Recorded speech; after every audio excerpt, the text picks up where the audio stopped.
el sufrimiento, buena parte del sufrimiento actual es la desaparición de la red social, de la red con los otros. Y eso no tiene que ver únicamente con la aparición de la cuarta revolución industrial en lugar de las redes. Yo creo, la red hay que tomarla con pinzas, sirve para una cosa o para la otra. Hay que dar la batalla por las redes también. Lo que digo es que hay como una base desarmada del vínculo social que cuando fue la crisis de deslocalización de las empresas de Estados Unidos, que ahora están tratando de deslocalizarla, en los pueblos, cuando se iban las empresas, se producía una crisis, aumentaba la consulta en salud mental, y un autor dice, nosotros lo interpretamos como psicopatología, pero vienen a buscar algo del vínculo social que se rompió en la sociedad.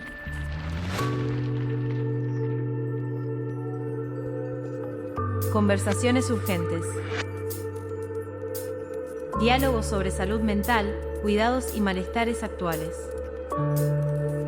Alicia Stolkiner, licenciada en Psicología, especialista en salud mental comunitaria, profesora e investigadora. Yo soy Alicia Stolkiner, nací aquí en Córdoba, ¿no? De una familia migratoria, pero nací aquí en Córdoba. Estudié Psicología en la Universidad Nacional de Córdoba, me recibí muy rápido, me recibí en 2 años y medio, entonces era muy joven cuando me recibí. En algún momento, cuando emigré a México, tuve que emigrar a México, hice una maestría en Psicología Clínica y hasta ese momento yo venía fuertemente inclinada, como todo psicólogo y psicóloga argentina de esa época, por una formación clínica de orientación psicoanalítica. Lo que pasa es que en México tuvimos que empezar a trabajar con poblaciones que habían sufrido situaciones traumáticas severas, entre ellas las personas que llegaban de la Argentina y del Cono Sur por la represión política y después por las personas que venían con huellas severas de la guerra en Nicaragua y de El Salvador. Esto me llevó a modificar un poco la lectura acerca de cómo era la problemática de salud mental cuando uno la pensaba en términos de poblaciones y de experiencias y no únicamente de vida individual, subjetiva, familiar, digamos, ¿no? Que era como en general pensábamos la clínica. Y eso me inclinó a pensar el campo de la salud pública. Y fui profesora durante cerca de 30 años de la segunda cátedra de salud pública, salud mental de la Facultad de Psicología de la UBA hasta mi jubilación. Esa es mi formación, entonces es una formación que por mi pertenencia, inclusive a organismos internacionales, como he sido presidente de la Internacional de Políticas de Salud o la Asociación Latinoamericana de Medicina Social, es incorporar el campo de la salud mental en el campo de la salud, ¿no? Tratar de integrar algo que estuvo separado, ¿no? Sin perder de vista que el sufrimiento subjetivo singular de cada persona puede reconocer una especificidad, o sea, sin sociologizar los problemas de salud mental. No sé si lo completé. Por supuesto, además he trabajado durante mucho tiempo en la Secretaría de Derechos Humanos y la articulación entre salud y derechos me parece fundamental.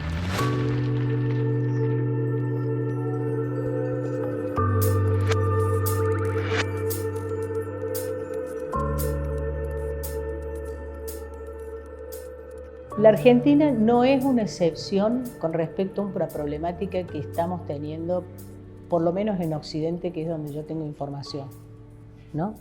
Y es que, como bien diría la OMS, tenemos una especie de epidemia de salud mental, de problemáticas de salud mental, que yo creo, ¿no?, tienen mucho que ver con las determinaciones sociales de las problemáticas de salud y que tocan particularmente a algunas generaciones y donde las problemáticas del consumo, en una sociedad de consumo, pero de consumo de sustancias, o ahora se agregan otras de consumo que no son directamente de sustancias, pero de adicciones, por ejemplo, juegos, etcétera, que cada vez son más tempranos, se configura en un problema gravísimo desde el campo de la salud mental y desde el campo de la salud en general, ¿no? Empecemos a tratar de unir el campo de salud con salud mental. Entonces, yo no voy a repetir lo que ya se sabe, la problemática de los jóvenes, la problemática de la adicción, la epidemia de la adicción. Estados Unidos tiene en este momento, por eso digo que no es un problema nuestro, exclusivamente. Estados Unidos tiene en crecimiento una epidemia de mortalidad por sobredosis de fentanilo, que ha llegado a las 140.000 muertes por año por sobredosis de opiáceos, lo cual el análisis epidemiológico es realmente como la curva de una epidemia de infección respiratoria, más o menos, en términos del crecimiento. Y esto no puede ser pensado exclusivamente como un problema que es por la sustancia. Las sustancias existieron siempre. Yo he vivido en México y México tiene una cultura que desde antes de la conquista conviven con la marihuana, conviven con los alucinógenos, pero no generan adicciones y no generan una epidemia de muertes alrededor de ello, hasta que, por distintas razones que tienen que ver, podríamos decir, con lo económico, con lo institucional y con la vida cotidiana, en un momento de transformación global crítica, que además a la cual se sumó además la pandemia, ¿no? Como fenómeno traumático colectivo por primera vez mundial, pero un momento de transformación de la geopolítica, de la economía, de gran concentración y de sectores muy importantes de la población que parecen no poder tener lugar dentro de esta nueva sociedad que se gesta. A ver, cuando una persona llega a la vejez, ¿no?, necesariamente tiene que lidiar con que es corta su previsión de futuro y temerle al futuro, porque en el futuro puede estar la enfermedad y la muerte rápidamente. Esto tiene sus beneficios. Por ejemplo, si las condiciones son dadas, esa persona puede tener una mejor valoración del presente, y vivir más intensamente cada momento por sencillo deseo. No lo estamos logrando. De hecho, golpeamos a los viejos todos los sábados y no lo estamos logrando porque no estamos logrando que la mayoría de la población tenga una vejez digna. Pero lo que es realmente terrible es que los jóvenes no puedan construir una visión de futuro que tenga algún nivel de ilusión. Salvo muchas veces en una especie de fantasía de éxito, salida individual, que es para pocos, ¿no? Que es para pocos, que no es para todos. Y eso está produciendo mucho sufrimiento y está produciendo un tipo de problemática, además de los consumos problemáticos, que yo llamo es no querer salir de la infancia, ¿no? No poder y no querer salir de la infancia.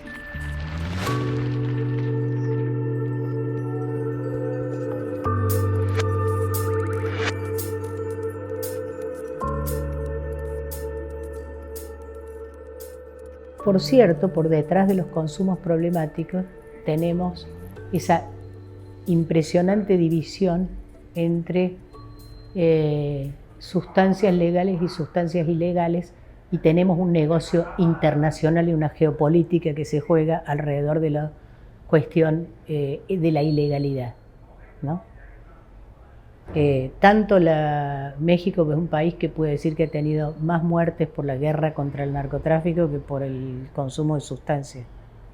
Y además que en muchos espacios sociales donde se retira una gestión estatal que contenga y sostenga la red social, ese lugar que deja vacante el Estado lo ocupa el narcotráfico. Hemos logrado en las primeras décadas de este siglo una legislación de avanzada en el campo de salud y derechos, que no es solo la ley de salud mental, ¿no? pero también la ley de salud mental. A ver, puede que la ley sea perfectible o que tengamos que discutir algunos de sus componentes, pero no transformarla en este momento. Pero hay una embestida contra la ley de salud mental muy fuerte, que tiene dos actores, ¿no? Uno de esos actores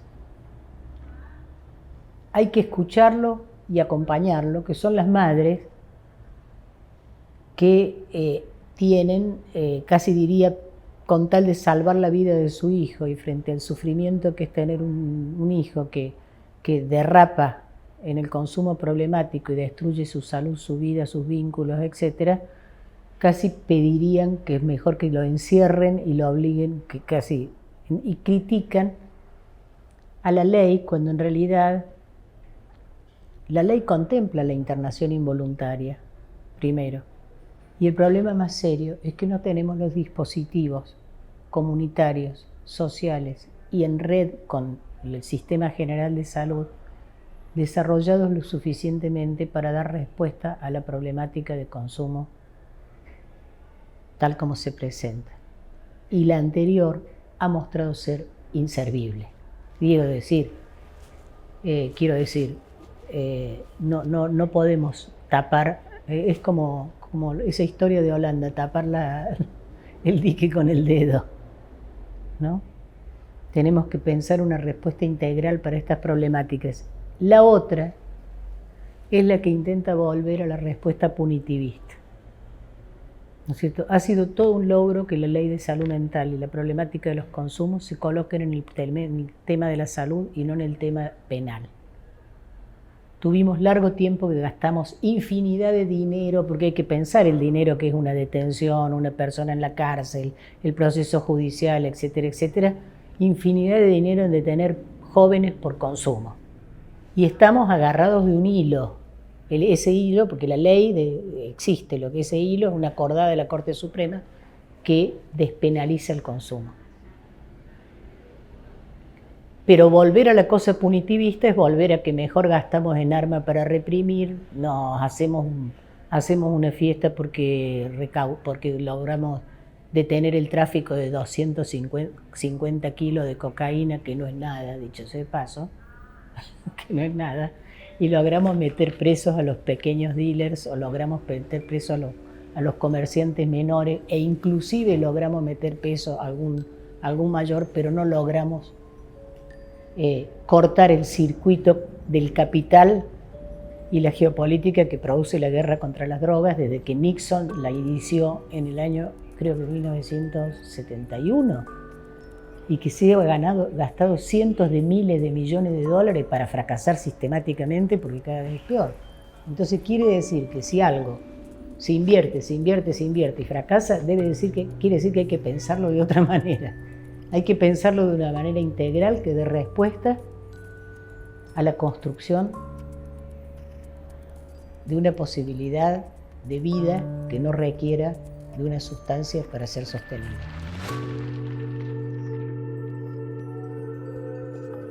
Conversaciones urgentes. Diálogos sobre salud mental, cuidados y malestares actuales. Alicia Stolkiner, licenciada en Psicología, especialista en salud mental comunitaria, profesora e investigadora. Hace muchísimos años, a una argentina que estaba residiendo en México, Alicia Gilones, que fuera después la pareja de Vicente Gale, nuestro primer director de salud mental durante el gobierno de Alfonsín, le pidieron que hiciera un proyecto para disminuir el consumo de sustancias en los jóvenes. Y ella dijo, no me voy a centralizar en el consumo de sustancias, me voy a centralizar en el lugar de los jóvenes. Y entonces inventó los CIJ, los Centros de Integración Juvenil. Son espacios para que ellos pudieran desarrollar deportes, etc. Es integral. Una cosa, vos hacés desaparecer los pequeños clubes de fútbol, donde los chicos, hay una generación en este país que quedó marcada, marcada por el Mundial de Fútbol, y todos quieren jugar. Vos hacés desaparecer, transformás en negocio, transformás en que ahí hay que encontrar el jugador más brillante y lo demás no interesa, etcétera, etcétera, y desaparecés un factor preventivo fundamental. Ese es el tema. por ponerte un ejemplo, y no está en el sector salud. Entonces, una atención integral implica tener centros, creo que la provincia de Buenos Aires lo ha intentado, lo está intentando y hay que tener recursos para ello, pero tener centros comunitarios de respuesta a la problemática ambulatoria de consumos, tener servicios de salud mental adecuados, pero integrados a los servicios de salud. Ahora aparece el problema de consumos y se criminaliza el problema del consumo ilegal. De nuevo, aparece como afuera, hay que separarlo. Necesitamos una ley nueva, decían en una reunión que me citaron en una comisión del Congreso, una ley específica para consumos. Y yo dije, tenemos la ley IACOP, ¿por qué no la discutimos y vemos si la utilizamos o no? Porque es una ley sin reglamentar. Me llamó la atención que la gente no tuviera conciencia de que la ley existe. Segundo, tenemos que poder internar judicialmente. Es otra de las pedidas, ¿no? Hay un fuerte intento a volver a poner el tema de la internación y del tratamiento de las adicciones y de la salud mental en el terreno judicial. La ley dio vuelta a la cosa. El juez controla la internación con toda justicia, porque una internación es una privación de libertad. Está bien que el juez la controle, pero no es el juez el que la ordena, salvo cuando el servicio se niega a dar, eso está contemplado en la ley, un servicio que es necesario. Esto es así en salud en general. Si yo llego con una apendicitis y se niegan a operarme, yo presento un amparo y están obligados a hacerlo. El juez los obliga a hacerlo, no sé si soy clara.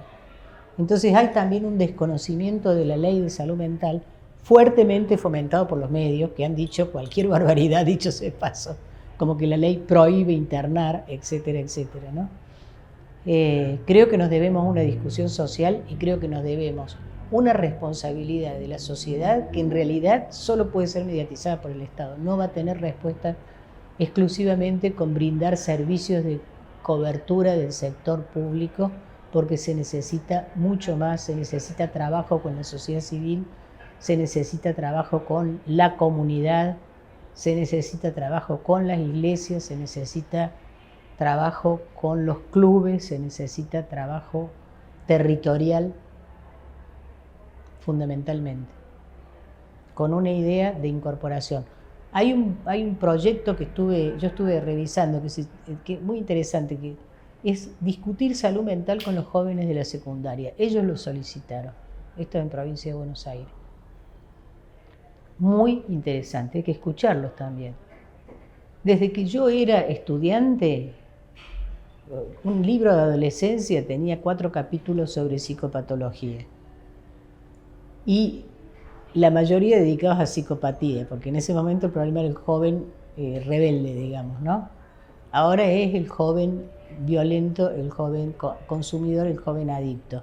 Pero esa imagen que se va creando, que es una imagen potentemente discriminatoria, no contempla la otra parte. Por ejemplo, en una reunión, en un encuentro de jóvenes, descubrí cómo ellos solicitan, por ejemplo, apoyo para poder apoyar a su vez a sus compañeros que están en un momento de fragilidad. Cuando las escuelas y los padres en general lo que le proponen es que no se reúnan con el que está claro, es aíslen al que está consumiendo.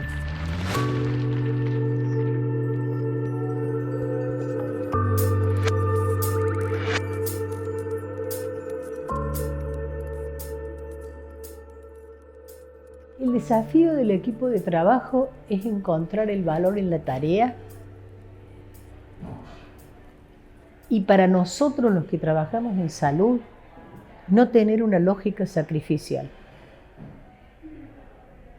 Somos trabajadores de la salud y la única forma de poder sostener a otros es poder sostenernos nosotros dignamente y entre nosotros dignamente. El problema es que la condición de degradación de la tarea en salud, y te aclaro que no solamente en el sector estatal, lo veo también en el sector privado, la condición de degradación del trabajo en salud, casi te diría, eso ya está contenido en el documento del 93, es una subestimación de algo que es el eje central de la salud, que es el trabajo vivo, ¿entendés? Cuando la salud se empieza a pensar en términos mercantiles, costo-eficacia, y cuando la eficacia se mide de una manera que no es la vida, sino algunas otras cosas, cantidad de consultas, etcétera, etcétera, el resultado que tenés es una degradación global, inclusive salarial, te podría decir, del trabajo en salud. Esto puede terminar en dos cosas: en el burnout absoluto y la despersonalización, no me interesa ya lo que hago, o puede terminar, o no me interesa el otro ya, o lo culpo al otro, es una madre sucia, ella tiene la culpa, etcétera, etcétera, o directamente, como dije alguna vez de un pediatra muy conocido en la crisis del 2001, se carga el hospital sobre el hombro y realmente murió poco después. Entonces, creo que también tenemos que evitar que esa tensión que opera sobre nosotros, que es una tensión descalificadora, violenta, nos lleve a fracturarnos entre nosotros, casi te diría a pelearnos por pequeñas diferencias, etc. Es una valoración que tenemos que hacer de nuestra tarea, colocando la tarea como una tarea central.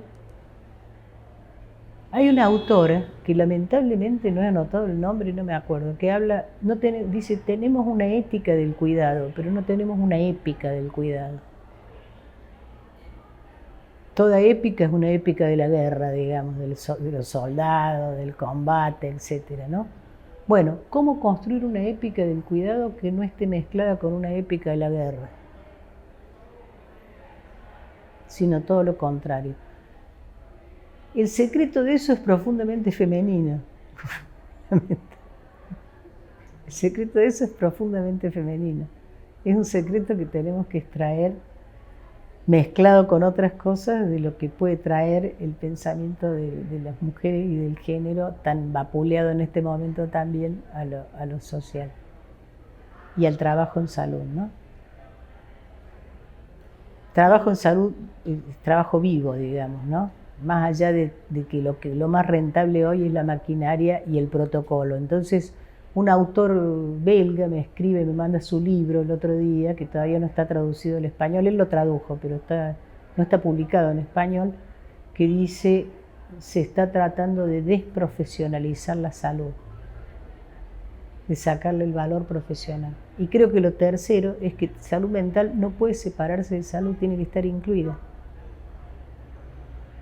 Ahí tenemos que estar en ginecobstetricia pensando cómo acompañamos a una joven con consumo para que no se dañe y no dañe el bebé. Y otra cosa, quiero decir, los principales consumos ya no son de las sustancias clásicas prohibidas. El principal consumo que está matando gente en Estados Unidos nació en un laboratorio y lo propagaron los hospitales como un analgésico. ¿Y por qué como un analgésico? Porque al mercantilizar el sistema de salud es mucho más barato indicar un analgésico para el dolor de rodilla que mandar a hacer un trabajo profesional de recuperación, podríamos decir kinesiológica. Esto está contemplado en el origen. Ayer veía una propaganda que hace la propaganda de un medicamento de venta libre y dice que el valor es el tiempo, porque te hace pasar el dolor más rápido. ¿Cómo hacer pasar el dolor más rápido? La intolerancia al dolor, a cualquier tipo de dolor, te la regalo que no vas a pasar ningún dolor. Eso va de lo psíquico a lo físico. Y hay una tercera causa de daño por consumo problemático, no adictivo, ahí tenemos, el consumo problemático no adictivo, que es ese joven que se va a la fiesta rebe, que en realidad a veces ni toma alcohol y durante semana no consume nada, ni fuma cigarrillo, pero se va a la fiesta rebe, se toma una pastilla para disfrutar la fiesta, la pastilla estaba mal y o se deshidrata o termina en terapia intensiva por una intoxicación con una pastilla mal, que eso tiene que ver, es el riesgo de la ilegalidad, ¿está claro? Y también es el riesgo de la vista comercial de los negocios que cancelan el agua en los baños para poder venderla. como me vendieron el agua en el avión ayer a 4.500 pesos. Claro. Entonces, lo que te quiero decir, es muy complejo el tema. Es muy complejo el tema, porque preguntarle a los jóvenes que van a las fiestas Rebe para qué toman la pastilla. No son jóvenes muchos de ellos que la pasan mal, ¿eh? O sea, ese no es el sector que toma la pastilla porque no soporta la vida, digamos. No, van porque la pasan, ellos dicen, es un momento que me hace sentir que estoy con los otros, es un momento de amor, es un momento de recuperación de lo colectivo, ¿no? El sufrimiento, buena parte del sufrimiento actual es la desaparición de la red social, de la red con los otros. Y eso no tiene que ver únicamente con la aparición de la cuarta revolución industrial en lugar de las redes. Yo creo, la red hay que tomarla con pinzas, sirve para una cosa o para la otra. Hay que dar la batalla por las redes también.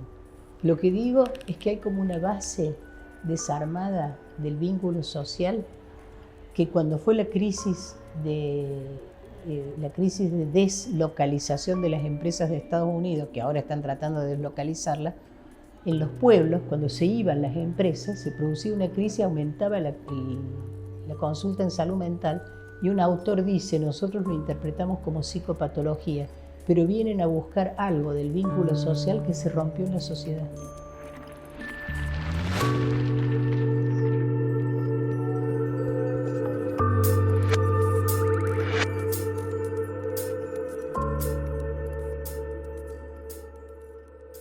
Los jóvenes no solo son objeto de cuidado, son capacidad de cuidadores y además son constructores de futuro. Entonces no es que toda la juventud está perdida. Organizan potencialmente muchas cosas y muchas formas de resistencia. Y en algunas provincias eso funciona de otra manera, o se intenta funcionar de otra manera. El problema es que salud mental nunca tuvo los recursos que se planteó. Y el problema es que no sé si se puede hacer sin apoyo nacional.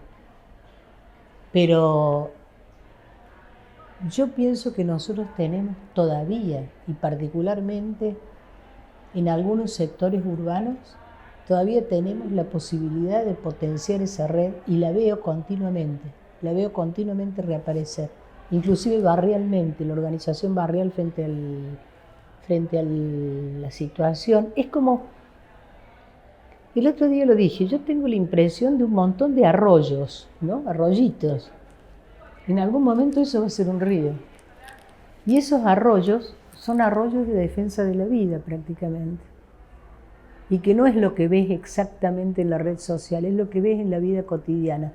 Choca permanentemente contra lo otro que es el otro como mi enemigo, el otro como mi competidor, el otro, etc. Es una tensión que está planteada permanentemente. Los jóvenes, he hablado con jóvenes que se han recuperado. ¿Vos sabías que se llama recuperación? Ellos dicen me recuperé, no me curé, sino me recuperé, ¿no? Y algunos se han recuperado sin la intervención del sistema de salud. En el caso más extremo, una joven que se recuperó prácticamente encerrándose en un departamento, le llevaba comida y la cuidaba la persona que le había provisto la droga, te aclaro, por un vínculo con ella, y llamando por teléfono a alguien para poder hablar. En otros casos, la recuperación tiene que ver con encontrar un ámbito de cuidado y de escucha. Y la prevención tiene que ver con encontrar un ámbito de cuidado y de escucha. Entonces, yo no sé si la palabra es esperanza, porque esperanza es espera, y la espera puede ser pasiva. Uno tiene que estar activo, ¿no? Y nos movemos en una época donde actuamos sin saber muy claramente y teniendo bastante confusión, y eso es común, ¿no? Hemos perdido la confianza epistemológica, dice Boaventura de Sousa Santos. Pero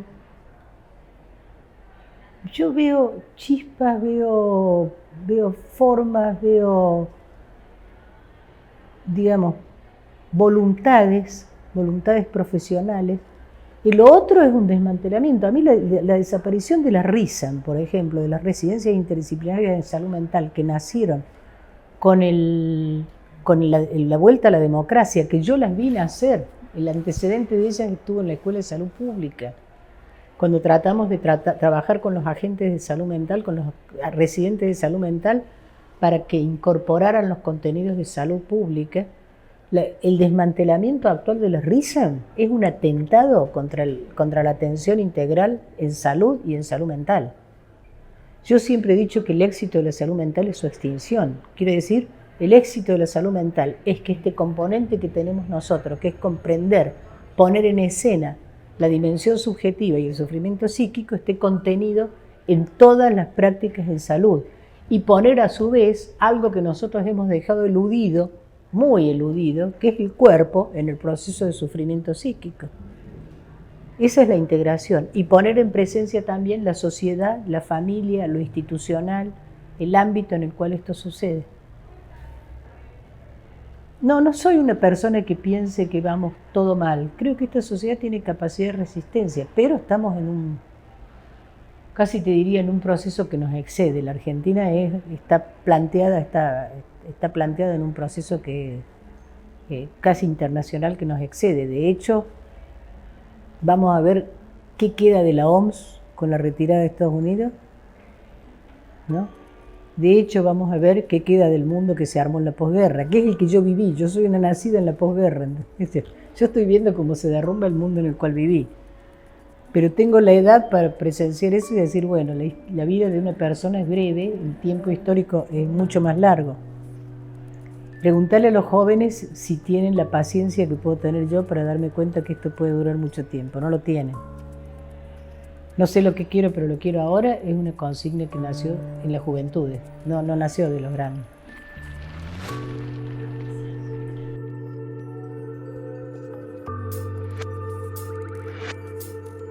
Entrevista a Alicia Stolkiner.